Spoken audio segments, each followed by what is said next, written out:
Yeah, that's a great song to remind us of the things that we have to be thankful for. So yeah, Thanksgiving. You know, what is it? What for me, that word alone brings, memories of smells of turkey roasting in the oven, and memories, pictures before my eyes, before my mind, of things like my parents. When they were still alive, first of all, but relatively young even. And my dad and my Uncle Clarence, who were teaming up to carve the turkey, because after all, it does take two grown men to carve a turkey. And my mom with her apron on in the kitchen, bustling about, taking care of things. My grandmother Hannah, sitting on the couch next to my young brother John, who's engaged in the ancient sport of flab slapping, which is where she's got the, and he's going like this, back and forth. If you're an old woman, what are you going to do about that? You got this little guy that's sitting next to you doing this thing. And then there's the football games on TV, the Detroit Lions, who are playing like the Detroit Kittens.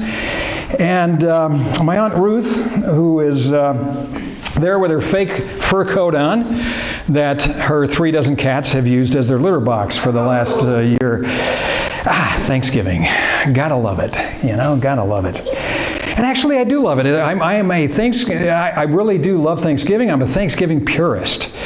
I've got my Christmas lights up, but they don't go on until Thanksgiving is done. And then, I hit the switch, and it's like, National Lampoon's Christmas Vacation. But, why wait until that moment? And I know I'm a dying breed, as that Thanksgiving purist. For most, Thanksgiving really has kind of lost a lot of the meaning that was originally there, I think. Maybe in part because, few actually understand what this holiday really is supposed to actually be about. Modern Americans have a way, I think, of forgetting the reason why holidays exist in the first place. 4th of July, for example, has become, rather than, a celebration of our nation's birth, which is what it was originally about, it's become about fireworks. It's become about backyard barbecues. It's become, about things like that.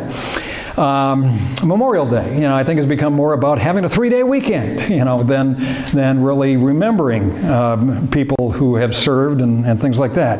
And Thanksgiving, well, I think it's kind of become about, getting together with family, picking out in front of football and TV and things like that. No wonder it gets absorbed into Christmas. Well, years ago, I was going to get together for Thanksgiving with my then in-laws, who were atheists. And I thought, boy, this will be interesting. I wonder how atheists celebrate Thanksgiving. Well, after all, it is called Thanksgiving, so who would they give thanks to? Well, that holiday was a real letdown for me. What it was they just simply set out all of the Thanksgiving food items, and there was a lot of traditional stuff in there, the turkey, the stuffing, that kind of thing, and just kind of set it out and let people graze. Didn't even sit at a table together, just let people graze and then sit down in front of the TV, and once in a while somebody might comment on something they thought was particularly good, but certainly no thanks being given, nor was there any mention of God at all. And I wonder if maybe that is becoming a more common kind of way of celebrating the holiday. What we were doing then certainly was not the way that Thanksgiving began. It's not consistent with the reason we celebrate Thanksgiving in the first place. Now, the practice of Thanksgiving actually goes back to Old Testament times. We think about the pilgrims at Thanksgiving, but it actually goes back to Old Testament times. And there were many different kinds of offerings that were given in the Jerusalem temple, and one of them was a thank offering. And oftentimes those offerings that were given, it was like the offering person, the worshiper, along with the priests, were celebrating a meal with Yahweh. They were celebrating a meal with God. like Passover, for example, where they would bring the Passover lamb to the temple, where it would be dressed and killed and sacrificed and things like that. But then the people would go home, they would eat together this meal, and they would describe the burnt offering as being a aroma that is pleasing to God. So it's like God is participating through this aroma that is rising. And I've also kind of wondered what the aromas around the temple would be like, because they've got all these animals, and they've got, it's like a slaughterhouse, but at the same time, it'd be kind of like a backyard barbecue, because they've got the meat that's roasting on the altar. So I'm not sure exactly what it would be like, but the fragrance of this sacrificed animal was considered to be an aroma pleasing to God. It's as though God himself was a participant in the meal. He had a seat at the table. And the thank offering itself was a little bit different. The thank offering was where the offering was not actually burnt on the altar. Instead, the priest would take the offering and wave it before God. And then the participants would take that offering and they would eat that offering together. So this, I think, is a lot more like our Thanksgiving meal, what it's intended to be. So this year for Thanksgiving, before you carve the turkey, and you can bring it out and you can wave it in front of your guests, and if nothing else, that will entertain your guests before you eat. But that would be a little bit more like what the Thanksgiving offering was. And certainly, God was considered to be a participant in the meal, that he had a seat at the table, that this thing was being offered as a remembrance that God is the one who provided it. And that when we eat it together, we are strengthening our bodies to serve him. That it really is all about God. So when the pilgrims celebrated that first Thanksgiving, they were well versed in these Old Testament practices of sacrifice and that thank offering. And now the trials that the Thanksgiving, or before that first Thanksgiving that the pilgrims experienced are stuff, I think, of American legend at this point. The challenging voyage in the Mayflower as they came over, landing much farther north than what they had intended at the wrong time of the year, losing half their number that winter. Half the pilgrims died in that first year. But then, when they were in danger of being wiped out, a native man walked out of the woods toward their little gathering, and he was speaking English. It was a miracle. And he taught them how to survive. He taught them how to plant. He taught them how to harvest. He taught them how to survive in this hostile environment. And that year they were able to get a healthy harvest, so they were going to have a feast of Thanksgiving. And they invited their new friends to join them there. So when they did that, they were celebrating something along the lines of that Old Testament thank offering. And then there was the string of presidential proclamations of Thanksgiving that have been given. And that goes back to the time of Abraham Lincoln, where Abraham Lincoln was the first in the series of presidents to give this Thanksgiving proclamation that would declare a Thanksgiving national holiday of giving thanks to God at the end of November. So ever since then, every president has done that. Now, before Lincoln, there were other presidents such as George Washington, for example, who did declare a day of Thanksgiving, but it really wasn't a tradition. It wasn't something that really caught on like it did after Lincoln. And in Lincoln's proclamation for that first Thanksgiving, these were the words of how he ended that proclamation. He said, after listing all of these things that are reasons to give thanks, things that are from God, he says this: I do therefore invite my fellow citizens in every part of the United States, and also those who are at sea and those who are sojourning in foreign lands, to set apart and observe the last Thursday of November next as a day of thanksgiving and praise to our beneficent Father who dwelleth in the heavens. Of course, Lincoln had a great deal to be thankful for at that point, because the North had just experienced a great victory in the Civil War. The Battle of Gettysburg was fought that July. And it was a victory for the North, and they badly needed a victory, so that was something to be thankful for. But there were also problems with that. For example, after 9/11, the nation was in shock when 2,900 people lost their lives in the World Trade Center attacks.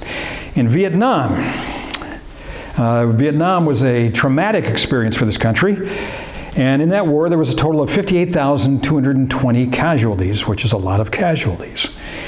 But in the Battle of Gettysburg alone, that battle alone, at a time when this country had far fewer people in it, that one battle saw 51,000 casualties. Almost the same number of casualties in that one battle that were experienced in the entire Vietnam War. So many lay dead on the field of battle at Gettysburg that the bodies had to be buried quickly with the July sun beating down because it was beginning to stink. And the nation's newspapers were filled with the accounts of the dead. Many homes that fall would be mourning the loss of a loved one. And the bags under Lincoln's eyes seemed to get weightier, the crags in his face deeper with the news of each death that happened in the war. Yet, in spite of all of that, Lincoln called for a day of thanksgiving to our beneficent Father who dwelleth in the heavens. Not just thanks generally, not even just thanks to the people who fought in the battle, but thanks to God. Thanks to God who is there through good times and through bad, through the God who is behind it all. Which brings us to the parable that Brooke read for us today, Luke 18. Where it says this, "To some who were confident of their own righteousness and looked down on everyone else, Jesus told this parable. Two men went up to the temple to pray, one a Pharisee and the other a tax collector. The Pharisee stood by himself and prayed, 'God, I thank you that I am not like other people, robbers, evildoers, adulterers, or even like this tax collector. I fast twice a week and give a tenth of all I get.' But the tax collector stood at a distance. He would not even look up to heaven, but beat his breast and said, 'God, have mercy on me, a sinner.'" Now the Pharisee was the one person in this story to give thanks, to actually use that word and to give God thanks. But thanks for what and to whom? The Pharisee, I think, is a pretty modern kind of a person. He's a self-made man. So even though he sounds like he's giving thanks to God, in reality he's giving himself thanks for being so worthy of all the blessings that he has. He really has no reason for a feast of thanksgiving to God. He can just sit down in front of the football game and pig out on the turkey, all the while giving thanks to himself for being worthy of such a fine meal. Meanwhile, the tax collector, the bottom rung of the righteousness ladder in ancient Israel at that time, can't even look up to God. All he can do is fall on God's mercy. And it's for that mercy that the tax collector is thankful. Well, he doesn't actually use the word thanks, but make no mistake about it, it's there. It's there. You see, giving God is an act of faith. Faith, not in oneself, but faith in God. The Pharisee had an abundance of faith, but it wasn't faith in God. Giving God thanks is an act of faith in God. And the tax collector was one who knew he deserved nothing. Nothing at all. So he gave God thanks, first and foremost, for God's mercy, for God's grace, without which he wouldn't have breath in his lungs. He wouldn't be able to stand there at all. And then there's Paul, who in his letter to the Philippians, he writes these words in Philippians 4, where he says, "In every situation, by prayer and petition with thanksgiving, present your request to God. And the peace of God, which transcends all understanding, will guard your hearts and your minds in Christ Jesus." In every situation, he says, when you go to God and you're praying for these things, you're in trouble, you've got things going on in your life, you're experiencing things that you need God's help with, he says, give thanks. Which means that during times of need, during times of loss, during times of problems, give God thanks. Give God thanks in those times, as did the Americans after the Battle of Gettysburg. Because giving God thanks is an act of faith. Faith that God is still in control during tough times. Faith that God is the answer during times of need. Faith that God is the source of all that is good, and that what we have is from Him. Faith that God is merciful and gracious to people like you and me and that tax collector who stood before Him in the temple. So this Thanksgiving, give God thanks. Invite Him to a seat at your table and make your Thanksgiving an act of faith to the God who loves you. Amen. What we're going to do now is what we're going to be taking a look at a second video. This is a new one this year. And while this is playing, again, be thinking about what it is that you might be thankful for. And when that is done, we're going to have our opportunity to have that concert of thanks. And again, concert of thanks is where we thank God out loud, okay? Because it's an act of faith. We're taking that step of faith to say, I don't care what the person behind me or around me thinks. I'm going to thank God for this, okay? So we'll do it all at the same time. And then when we're done doing that, I'm going to come back and I will close the concert of thanks in prayer. All right? We all set for that? Let's go ahead and see this.